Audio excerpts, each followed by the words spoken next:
नमस्कार, आप हाथ लाइव ही देख रहे हैं। मतलब पंचनामा देख रहे हैं। पंचनामा यानी कि ऐसा सोच जहाँ होती है खबरों की चीर-फाड़। हर रोज कोई ना कोई खबर हमारे स्टेशन पर होता है, जिसकी चीर-फाड़ करके तह तक पहुंचते हैं हमारे संपादक डॉक्टर नमन मिश्रा जी। बिहार की राजनीति में हलचल तेज है। लगातार सिलसिलेवार तरीके से हम देख रहे हैं, चाहे जितना मांझी जी को हो, मुकेश सहनी जी हो या फिर जदयू के भीतर हो, हलचल की खबर आ रही थी। लेकिन इस हलचल में मुकाम पर सबसे पहले पहुंची है लोजपा। लोजपा के भीतर क्या कुछ हुआ, अब इस बात को बताने की भी आप लगता है जरूरत नहीं है, क्योंकि भारत लाइव की टीम ने आपको सारी खबर सिलसिलेवार तरीके से बताई है। लेकिन आज के पंचनामा में अगर आप आए हैं, अगर पंचनामा देखने आए हैं, तो उम्मीद के साथ आए होंगे, और भारत लाइव की टीम उस उम्मीद को हमेशा कायम रखती है। अब आज चर्चा करते हैं कि चिराग पासवान के पास ऑप्शंस अब क्या क्या हैं, कौन कौन से रास्ते खुले हुए हैं। तो हमारे साथ डॉक्टर नमन मिश्रा जी मौजूद हैं। तो सर, सबसे पहले हम बात करेंगे कि चिराग पासवान के पास अब ऑप्शंस क्या क्या हैं।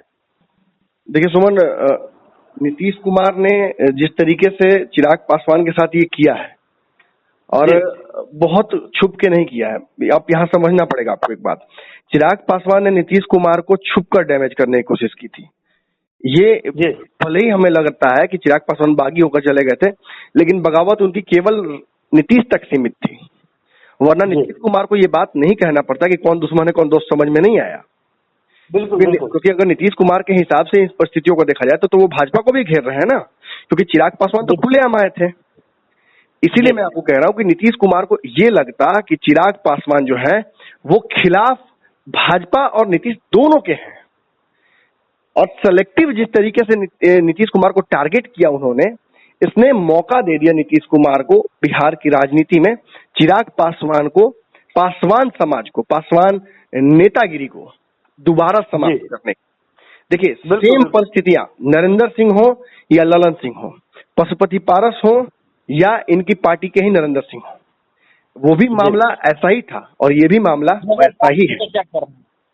जी, 2005 की चर्चा कर रहे हैं। बिल्कुल बिल्कुल बिल्कुल। जिस तरीके से सारे उस वक्त विधायकों को लेकर निकले थे नरेंद्र सिंह, उन्होंने नीतीश कुमार की राजनीति को जीवित ही नहीं की बल्कि पुख्ता कर दी कुछ आने वाले दशकों तक के लिए। अब इसी तरह से पशुपतिनाथ पारस ने जिस तरीके से अपने ही भतीजे को, खास तौर पे देखिए यहाँ समझने वाली बात है, उस भतीजे को जिसको आशीर्वाद इन्होंने दिया था, रामविलास पासवान चाहते थे कि उनके भाई में से दोनों में से कोई बने पार्टी का अध्यक्ष। ये अंदरूनी बात मैं बता रहा हूँ। और इन्होंने कहा था कि मैं बिहार सरकार में मंत्री हूँ, आप उनको बना दीजिए।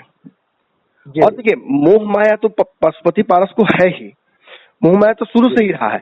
और कुछ चैनल अभी मैं देख रहा था, हम क्योंकि वैक्सीन की दूसरी डोज हम लोगों ने ली है, हमारी पूरे टीम ने, तो हम थोड़े से तबीयत नासाज है, तो थोड़ा सा हम राजनीति से थोड़ा सा दूर हो गए स्क्रीन से। लेकिन ऐसा नहीं कि राजनीति हम नहीं देखा है, हमने सब कुछ देखा है। हम एक बात बताइए सुमन, जब हम चुनाव से वापस आ रहे थे तो क्या हमने ये चर्चा नहीं की थी कि अब चिराग पासवान को सबसे बड़ा धक्का अगर लग सकता है तो अपनों से लग सकता है, भाजपा बिल्कुल या पशुपति पारस धक्का दे दे, क्योंकि हमें खबर मिल चुकी थी कि पशुपतिनाथ पारस कोई बहुत नाराज चल रहे हैं, उन्हें मन नहीं था कि नीतीश कुमार को डैमेज किया जाए। नीतीश कुमार के खिलाफ जिस तरह के शब्दों का प्रयोग सीधे तौर पर कर दिया था चिराग पासवान ने, जेल भेजने की भी बात कर दी थी, इन सब के बाद रिश्ता सुधरने का कोई मकसद बचता नहीं है। देखिए, चिराग की जगह से तेजस्वी यादव होते तो नीतीश दो बार सोच भी लेते हैं, लेकिन चूंकि चिराग पासवान का जो वोट बैंक है वो नीतीश को मुख्यमंत्री बनने से रोकने के लिए काफी नहीं है। बात समझिएगा जरा सा। अब नीतीश, देखिए, प्रयास तो किया ना चिराग पासवान ने कि नीतीश मुख्यमंत्री नहीं बने, बन गए ना। देखिए, इन सब के पीछे एक शब्द में अगर आप मुझसे पूछिएगा कि क्यों हुआ ये सब, तो ये सब भाजपा की डर की वजह से हुआ। भाजपा का नीतीश कुमार से जिस तरीके से थरथराना है, कांपना है, उसकी वजह से हुआ है। भाजपा के किसी नेता में बिहार के ये कुबद नहीं है कि वो चिराग पासवान के लिए खुलेआम आकर समर्थन कर सके। लेकिन एक बात मैं बता दूं आपको, आपने शुरुआत जिस सवाल से की थी कि आखिर चिराग पासवान के पास ऑप्शंस क्या क्या है, तो मैं बता दूं आपको कि 4 ऑप्शंस तो वर्तमान में दिख रहे हैं। सबसे पहला और सबसे जो बड़ा ऑप्शन जो नीतीश कुमार भी चाहेंगे और जो भाजपा भी चाहेगी कि चिराग पासवान राजनीति से संन्यास ले लें और कट्टो की लहरी शुरू कर दे फिर से। बिल्कुल। और चूंकि चिराग पासवान अब उस स्थिति में नहीं है, फिल्मी करियर अगर चल रहा होता तो थोड़े कमर भी लचका लेते, लेकिन अब वो लचक उनकी कमर में नहीं होगी। अब राजनीतिक लचक की आवश्यकता पड़ेगी। और चूंकि आपके पिता और आपकी राजनीति दोनों को नीतीश कुमार ने एक मुश्त दो बार, देखिए मैं आपको याद दिला दूं, एक फिल्म था गैंग्स ऑफ वासेपुर जी। बाप का, दादा का, पिता का, अपना सबका बदला लेना पड़ेगा। जी जी बिल्कुल। ये वक्त है, या तो उस मोड में आना पड़ेगा। बिल्कुल आपको आना पड़ेगा उस मोड में। और नीतीश कुमार हो, देखिए नीतीश कुमार रामादास सिंह नहीं है और राजनीति में इस तरह की बातें तुकबंदी नहीं होती है, लेकिन हम इसी के लिए जाने जाते हैं। आज जिन स्थिति में चिराग पासवान है, उनके पास जो बचे 3 ऑप्शंस हैं, वो या तो एक कि नीतीश कुमार से जाके माफी मांग ले, नीतीश कुमार से माफी मांगे, पशुपतिनाथ पारस को मनाने की कोशिश करे। लेकिन मैं आपको अंदर की खबर बता दूं कि पशुपतिनाथ पारस से मिलने जाने की स्थिति में चिराग पासवान आ गए थे। अब वो मनाने जा रहे थे या ये कारण पूछने जा रहे थे कि आखिर क्यों किया चाचा ने अपने ऐसा। उस दौरान ये भी खबर आई अंदर अंदर कि अपनी माँ रीना पासवान को, समझिएगा जैसा, रीना पासवान को पार्टी का अध्यक्ष बनाने की सिफारिश लेकर गए थे। जी बड़ी खबर है कि रीना पासवान को बना दीजिए, मैं हट जाता हूँ और पार्टी की वैसे रहने दीजिए, कोई मैंने इसमें टूट करने की आवश्यकता नहीं है, अभी बहुत कुछ करना है, हमने हिम्मत की है, पार्टी एक साथ आई थी, आप चुनाव में भी बोल सकते थे। पशुपतिनाथ पारस देखिए थोड़े से कटघरे में यहाँ खड़े हो गए।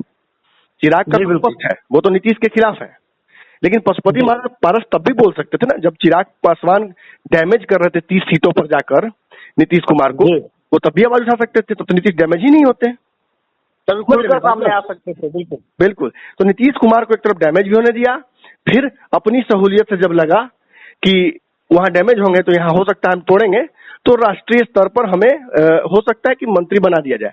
लेकिन मैं आपको बता दूं 2 ऑप्शंस और भी खुले हुए हैं। एक जो बड़ा ऑप्शन है, जो कि मुझे लगता है कि शायद अभी भी ये है, कल से बेचैनी हमें नहीं है बहुत ज्यादा, इसके पीछे कारण ये भी है कि हमारे जो सोर्सेस हैं उन्होंने बहुत पुख्ता तरीके से ये बात बताई थी कि चिराग पासवान का मंत्री बनना ऑलमोस्ट तय है। वो खुद से अगर अपनी पैर न काट लें तो संभव नहीं है उनके मंत्री मंडल से उन्हें उनका पत्ता कटना, लेकिन ये अपना पैर काटने जैसा ही हो गया कहीं ना कहीं। अब चिराग काटे या उनके चाचा काटे, कहीं ना कहीं लोजपा के जो 5, आप देखिए यहाँ एक पर्दे के पीछे बड़ा खेल हो गया, कुछ समझ ही नहीं रहा है, इसमें तो कोई चर्चा ही नहीं कर रहा है कि बिहार में भाजपा दूसरे नंबर की पार्टी हो गई ना, नीचे हो गई, जदयू पहले नंबर। जी, आज जो 17 विधायक थे भाजपा के, सांसद थे, 16 सांसद थे इनके, और 5 अगर यहाँ से चले जाते हैं और नीतीश कुमार के उंगलियों पर नाचेंगे, महबूब अली कैसर और ये जितने भी चंदन सिंह है और जितने लोग हैं जी, प्रिंस राज जी, तो ये लोग तो जदयू के ही सांसद पर्दे के पीछे कहलाएंगे जी।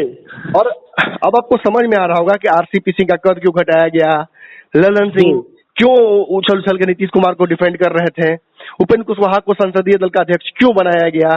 ये सारी चीजें कहीं ना कहीं एक जगह आकर इशारा करती हैं चिराग पासवान से बदला भी लेना है और भाजपा से बड़ा भी बनना है। देखिए बड़ा अजीब है, मैं कहता हूँ कि बंदूक जिसके हाथ में होती है, याद है आपको, मैं कहता हूँ जी, बंदूक का धर्म ही है कि वो आपको ताकत देती है, लेकिन जिसके हाथ में होती है उसको ताकत देती, बंदूक ईमानदार नहीं होती है। जी बिल्कुल। आप चिराग पासवान कल तक भाजपा के हाथ में थे, तो भाजपा ने उनके साथ खेला और नीतीश को डैमेज किया।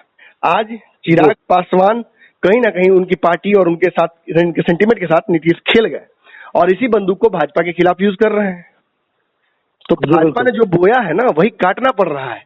लेकिन यहाँ देखिए दुख इसलिए होता है बिहार के जनता को, एक बड़ा समाज, देखिए पासवान महादलित समाज जो है, ये दलित समाज, ये एक नेता खोज रहा था। लालू यादव भी अपने राजनीतिक अस्त की तरफ बढ़ रहे हैं। बिहार में एक बहुत बड़ा वॉइड क्रिएट हो गया है सुमन जी। एक तरफ आप देखते हैं राजनीतिक रूप से, बिल्कुल, अरे लालू यादव का देखिए अस्त होने जा रहा है, मतलब भगवान न करे ऐसा हो, लेकिन वो दिख रहा है।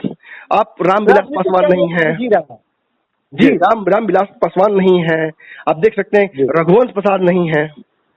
तो ऐसी स्थिति में यही नेता ना आगे आकर स्थान लेते हैं, लेकिन चिराग पासवान को जिस तरह से घेर कर समाप्त किया गया, मुझे कहीं ना कहीं ये चक्रव्यूह और अभिमन्यु का याद दिला रहा है ये परिस्थितियां मैं किसी से सिंपैथाइज नहीं कर रहा हूँ, हो सकता है बातों से ऐसा लग रहा हो, लेकिन मैं बता दूं आपको कि चिराग पासवान ने भी जो किया है उसी का फल मिल रहा है। भाजपा की सीटों पर वो अपने प्रत्याशी नहीं उतारते हैं तो भाजपा इनको बचाने का प्रयास करती, लेकिन भाजपा के पास भी रीजंस नहीं है। प्रशांत किशोर के साथ मिलकर चुनाव लड़ रहे थे, भाजपा को भी डैमेज करने की कोशिश की, चुनाव में खूब उगाही हुआ है। तो इन सब चीजों के चलते डैमेज तो चिराग पासवान को भी होना है। लेकिन एक बड़ी बात मैं बता दूं आपको, आज जो पंचनामा में हम चर्चा कर रहे हैं उसका मुख्य उद्देश्य क्या है मैं बता दूं आपको। 3 दिन पहले आपको याद होगा पंचनामा में मैंने बिहार की राजनीति के बारे में कुछ बातें कही थी। बिल्कुल स्पष्ट कहा था कि नीतीश कुमार, जो आपने भी कल आज सुबह ही पैकेज जिसमें आपने किया है और आपने सत्यापित किया है रोड पर खड़े होकर, याद है सुमन? जी बिल्कुल, कि नीतीश कुमार भाजपा और राजद से अलग हटकर कोई गठबंधन, कोई नया समीकरण बना रहे हैं। जी मध्यावधि चुनाव के लिए बिल्कुल तैयार है। बिल्कुल तैयारी, चुनाव की तैयारी है उनकी ऑब्वियसली। और ये बातें बोलते बोलते हम थक नहीं रहे हैं और जनता को मानने का अवसर बहुत सारा है। अब यहाँ देखिए, नीतीश कुमार जब ओवैसी, बिहार की जितनी भी लेफ्ट की पार्टियां हैं, कांग्रेस है, इन सब को जोड़ घटाव करके जब अपने साथ चलेंगे और जो समीकरण बनाया जाएगा लालू यादव के खिलाफ, तेजस्वी के खिलाफ, भाजपा के खिलाफ, लव कुश समीकरण होगा, अकलियत को जोड़ा जाएगा। ओसामा सुन रहा हूँ कि एक पार्टी बना रहे हैं जो जुड़ने जा रहे हैं उसके साथ।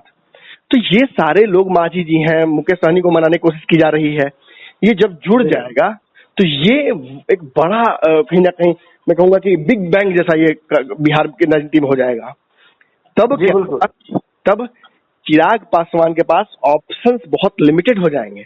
और चूंकि भाजपा ने ये सब कुछ होने दिया, आज चिराग पासवान को इसे भाजपा द्वारा दिया गया धोखा मानना चाहिए और यही को मानेंगे भी।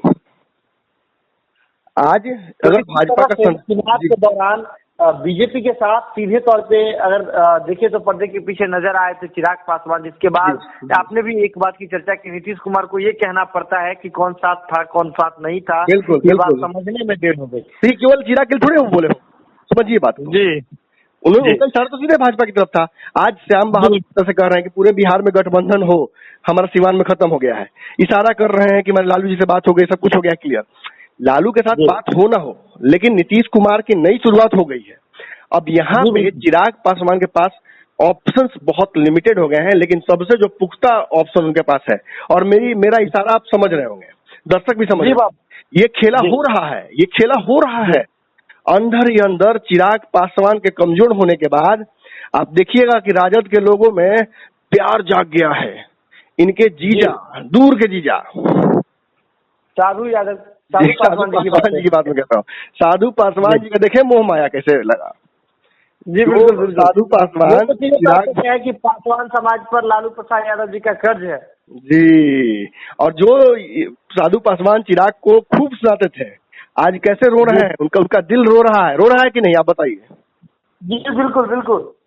आज रामविलास पासवान को याद कर रहे हैं, पशुपतिनाथ पारस भी तो उनके ससुर हैं, उनको कैसे कह देंगे, वे विभीषण है। तो देखिए कहीं ना कहीं स्थितियां समझ रहे हैं आप। और आपको बता दूं, एजिया यादव एक विधायिका है, शायद बात जीती है कि नहीं मुझे याद नहीं है, मैं भूल रहा हूँ, आपको शायद ये बेहतर पता हो।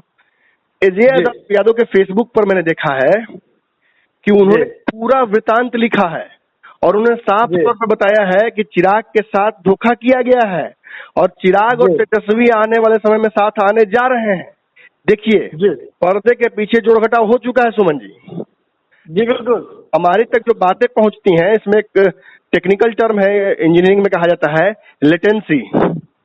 जी, लेटेंसी मतलब होता है कि आंख मैंने जो ऑडियो डिवाइस है उससे कान तक पहुंचने में जो हल्का सा देरी होता है सेकंड भर का, जी बस वही बिहार की राजनीति में है। खबरें धकाधक आ रही हैं, बाकी बस पहुंचने में देरी हो रहा है और पहुंचाने में देरी हो रहा है, माफ कीजिए, पहुंचने में तो देरी नहीं है। और इसकी वजह से हो क्या रहा है कि नीतीश कुमार की तैयारियों ने मजबूर कर दिया है बिहार के 2 युवाओं को एक साथ आने के लिए। एक बात मैं आपको और बता दूं, भाजपा अब उल्टी गिनती शुरू कर ले अपनी। हाँ। और केवल मैं बिहार के बारे में नहीं कह रहा हूँ जी, पूरे देश में भाजपा की तो वैसे भी स्थिति। इधर प्रशांत किशोर जी एक्टिव हुए हैं, ममता बनर्जी एक्टिव हुई हैं और चिट्ठी का दौर चला था, जिसके बाद फिर इतनी तगड़ी गोलबंदी हो रही है सुमन जी कि अगर भाजपा ये सोचेगी कि आज भाई मुझे लग रहा है कोरोना वाला सीन याद आ रहा है मुझे। तो हम लोग सोचते थे जब बगल बगल कोई मरता था कि अरे बगल में मरा है हम लोग को नहीं होगा, घर तक आ गया कोरोना इस बार, प्रणाम करके पैर छू के गया। और इस स्थिति में मुझे एकदम दिख रहा है भाजपा चिराग पासवान के राजनीतिक मृत्यु की जो साजिश रचा गया उस पर अगर खुश हो रही होगी या छुप के बैठी जाएगी, तटस्थ रहेगी, तो भाजपा का भी दिन नजदीक है सुमन जी। जी बिल्कुल, भाजपा को तो सारे मेट्रो से खत्म कर दिया गया है। जी बिल्कुल, कंबल और बिहार में कितने घी पियेंगे जी। ये घी नीतीश कुमार को भी पसंद है जी। और तभी तो तीसरी नंबर की पार्टी होने के बावजूद भी नीतीश कुमार ही मुख्यमंत्री हैं।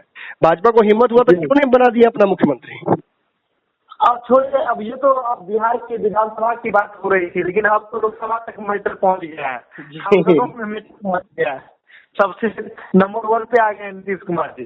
देखिए मुझे तो स्पष्ट दिख रहा है आगे एक पर्दा है जिस पर्दे पे चिराग पासवान की तस्वीर को जलाई जा रही है और मुझे उस तस्वीर के पीछे चिपकी हुई नरेंद्र मोदी की तस्वीर दिख रही है जो शायद किसी और तो चलिए आज के पंचनामा में बस इतना ही। हमने देखा कि किस प्रकार से नीतीश कुमार जी जो चाल चल रहे हैं और चाल में सामने भले ही चिराग पासवान जी का चेहरा नजर आ रहा हो, लेकिन पर्दे के पीछे किसी और का भी चेहरा है और जब सामने वाला जो लेयर है, सामने वाला जो पर्दा है वो बहुत पतला है, क्योंकि इस पर्दे के साथ ही मुख्य पर्दे पर वार शुरू होना है। जुड़ रहे बात लाइव के साथ, खबरों का सिलसिला लगातार जारी है। अगर इस खबर को देख लिया तो जरूरत है इसे शेयर करने की, शेयर करके अन्य तक पहुंचाने की। बहुत बहुत धन्यवाद। अगर ये वीडियो पसंद आई और वह बिहार के राजनीति और बिहारियत से सरोकार रखेनी तो सब्सक्राइब बटन दबा के चैनल के सब्सक्राइब कर ली। ओजे एगो घंटी बा, ओकरा बटन दबा देला से कुल सटीक और मारक खबर रुआ मुफ्त में मिल जाई। अगर रुआ पत्रकारिता के हमनी के नया प्रयोग में सहयोग कर चाहतानी तो ज्वाइन बटन दबा दी। पेटीएम नंबर नोट कर ली 9386816700। धन्यवाद।